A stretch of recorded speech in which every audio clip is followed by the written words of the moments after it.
capital mineira ganhou um dia dedicado à conscientização da doença de Parkinson, dia 11 de abril. A data representa uma oportunidade para promover debates sobre a doença neurológica que desencadeia vários sintomas que prejudicam a vida do portador. Para falar sobre esse assunto, o Horizonte Notícia Entrevista recebe a presidente da Asparmig, Associação dos Parkinsonianos de Minas Gerais, Janete de Melo Franco. Janete, bem-vinda. Obrigada. Janete, vamos começar falando um pouquinho da doença. Quais são os principais sintomas do Parkinson? Nós temos 3 sintomas marcantes: a lentidão de movimentos, a rigidez e tremor de repouso. Sendo que há Parkinson sem tremor, mas não há Parkinson sem lentidão e sem rigidez. A gente pode dizer que esses seriam os primeiros sinais ou não? Quais os primeiros sinais? Ou como que é feito esse diagnóstico? O diagnóstico hoje é muito difícil, porque ele é clínico. Não existe nenhum marcador específico para o exame. O que nós temos é que alguns sinais da doença, eles antecedem, alguns sinais não motores, eles antecedem esses sintomas mais comuns, como rigidez, tremor, lentidão. Quais sinais seriam esses? E aí vemos assim, a depressão, sem aquele aspecto clássico da depressão. Nós temos a perda de olfato, alteração pode ser, ou perda.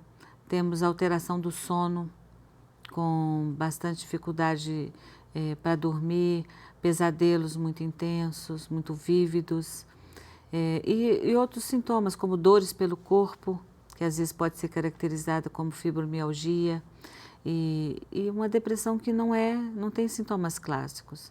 Então, a urgência urinária Ou seja, não é um diagnóstico muito fácil. Não é. E aí, quando começam os sintomas motores, que são os sintomas mais evidentes, já tem 6 a 7 anos de doença.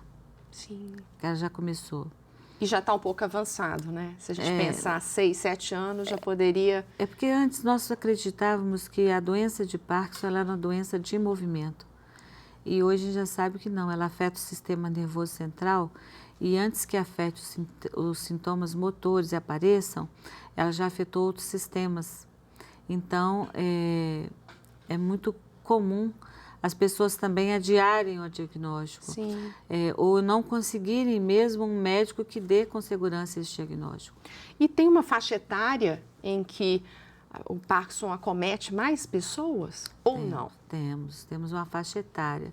Ela não é única, vamos lembrar que ela não é uma doença de velhos, como as pessoas dizem. Ela é uma doença que acomete mais pessoas acima dos 65 anos, com mais frequência, com 75 mais ainda, com 85 mais ainda. Mas nós temos pessoas muito jovens e hoje, como o conhecimento vai se expandindo, as pessoas adquirem condições às vezes de até mesmo se falar assim, olha, tem alguma coisa errada acontecendo comigo, e uma pessoa jovem é mais nítido isso. E existe uma prevenção, Janete, ou não? Não existe prevenção. Não sabe a causa, como saber a prevenção, né? Algumas doenças de um quadro de parkinsonismo, que é um conjunto de sintomas semelhantes, essas doenças elas se confundem no princípio. Então, o que nós sabemos é que algumas podem ter causa medicamentosa. Aí é fácil, você tira a medicação e para de ter os sintomas. Algumas são decorrentes, por exemplo, o alcoolismo pode gerar isso com o tempo. Mas também não tem como se trabalhar causas dessa forma. Lembrando que ter uma vida saudável não faz mal a ninguém, muito pelo contrário, né? Se a gente já não sabe o motivo do Parkinson, mas tem várias outras doenças relacionadas ao sedentarismo ou ao estresse, então é importante as pessoas se cuidarem também. E se conhecerem, porque quando hoje nós divulgamos, e aproveita assim o programa para a gente falar sobre isso, o tanto que é importante as pessoas terem consciência de quais são os sintomas que precisam ser observados. Se fugiu do padrão um pouco, um determinado período da vida, eu começo com uma insônia ou uma irritabilidade, ou fugir um pouco do padrão da normalidade, digamos assim, é interessante procurar uma ajuda médica? Qual que é o tratamento para as pessoas que percebem que são diagnosticadas com Parkinson? Bom, mesmo para diagnosticar o Parkinson, hoje seguramente é neurologista, especialista em distúrbios do movimento. Que vai acompanhar são o poucos parkinsoniano. profissionais. Mas nós já sabemos e queremos muito que os médicos hoje do Sistema Único de Saúde, por exemplo, um clínico, a maioria dos pacientes caem para um clínico num posto de saúde. Maioria. Então, o que a gente quer hoje é que essas pessoas também procurem se especializar um pouco mais, ou seja, saber sobre o Parkinson, saber sobre doenças dessa natureza, porque mesmo não sendo o especialista indicado para dar o diagnóstico, ele é aquele que pode encaminhar. E você é uma pessoa jovem e foi diagnosticada com Parkinson. Como que foi a sua reação e o seu tratamento, como que tem sido, o seu dia a dia? Bom, não é uma doença fácil. No princípio, quando a gente recebe o diagnóstico, e ao receber o diagnóstico, é muito comum que as pessoas parem nesse processo.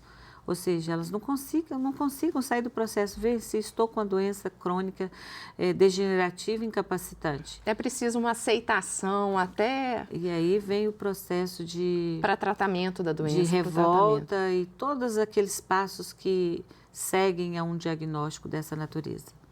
Mas o mais difícil é sair do consultório com um diagnóstico desse e contar para os outros que você tem essa doença. Qual que é o papel da família? Porque a gente sabe que é muito importante a família em todos os aspectos, em todos os momentos da vida, em todas as outras doenças também, em relação ao parkinsoniano. Qual que é o papel da família quando um membro tem esse diagnóstico, recebe esse diagnóstico? Então, assim, a gente volta um pouquinho para falar que quando as pessoas param nesse processo, e elas não avançam no sentido de aceitar e contar para a família ou contar para as outras pessoas, ela também se sentencia ao isolamento. Sim. Então, é muito comum que as pessoas não contem e também não contem, não participem para a família. E a reclusão é muito negativa. E como ela é uma doença de longo curso, ela não é uma doença que mata, ela é uma doença de longo curso. Sim. Ela precisa muito do apoio da família, porque a pessoa, por si só, dentro das limitações que ela pode vir a ter, não vou dizer que todos têm, existe essa possibilidade da pessoa prolongar a sua vida, os seus movimentos, e seu trabalho e a sua vida social por muito e muito Sim. tempo.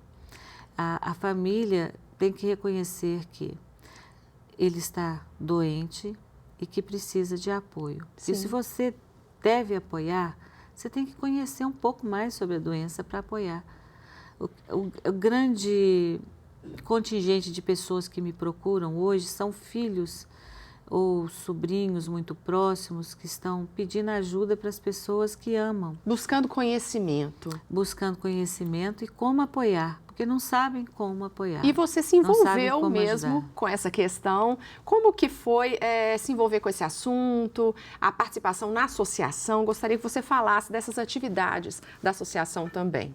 Bom, a Associação de Parkinsonianos de Minas, ela tem uma função muito importante na sociedade, principalmente aqui, atuante, porque ela trabalha com divulgação e apoio. É uma característica marcante, porque ela expande o conhecimento.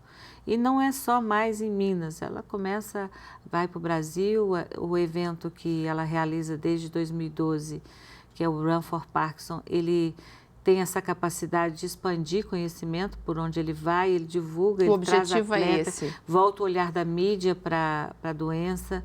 E nos grupos de apoio nós temos a consolidação do trabalho, porque se ele expande no espaço do Run for Parkinson, ele tem que se estruturar no apoio ao parkinsoniano e à família. E esse evento será no próximo domingo. É importante a gente dizer aqui para todos participarem, divulgarem, enfim. Nós temos inscrições ainda até sexta-feira e seria muito importante as pessoas que tem alguém na família que está com Parkinson ou que querem ajudar alguém, que vá até o evento, que participe, faça parte da caminhada, da dança, da ginástica, das informações que nós temos um instante só de informação com a PUC Minas também. É muito interessante porque quanto maior o número de pessoas, maior a divulgação. E maior a condição de recebermos os recursos que precisamos para ajudar mais pessoas. Porque a associação tem feito bastante parceria com universidades para poder garantir um atendimento de qualidade e uma formação de qualidade para os estudantes, que eu acho que é o grande objetivo. Crescer em duas vertentes, atender mais pessoas, mas atender com qualidade. Esse é o maior desafio, você percebe? Eu vejo, é o melhor, né? É o mais satisfatório que tem. Um bom atendimento ao parkinsoniano. Nós estivemos em... Multidisciplinar, né? O atendimento, ele implica em tratamento farmacológico, ninguém pode se furtar a tomar medicação, mas também fisioterapia, fono, terapia ocupacional e psicologia. Como é muito difícil o acesso a todos esses elementos, o que a gente tem feito, por exemplo, aqui na PUC, o paciente vem, ele trata e faz fisio, fono e faz também a terapia no mesmo dia, evitando tanto deslocamento e também, logicamente, formando uma equipe muito interativa. Isso faz toda a diferença, né, na vida dessas pessoas. Parabéns pelo trabalho, viu? Eu agradeço. E vamos participar da corrida, né? Vamos participar do Run for Parkinson Brasil no dia 10, na Praça JK, na Avenida Bandeirantes. Lembrando que começa às 7h30 a concentração e vamos embora a manhã inteira com atividades voltadas para as nossas necessidades. No domingo. Domingo, dia 10.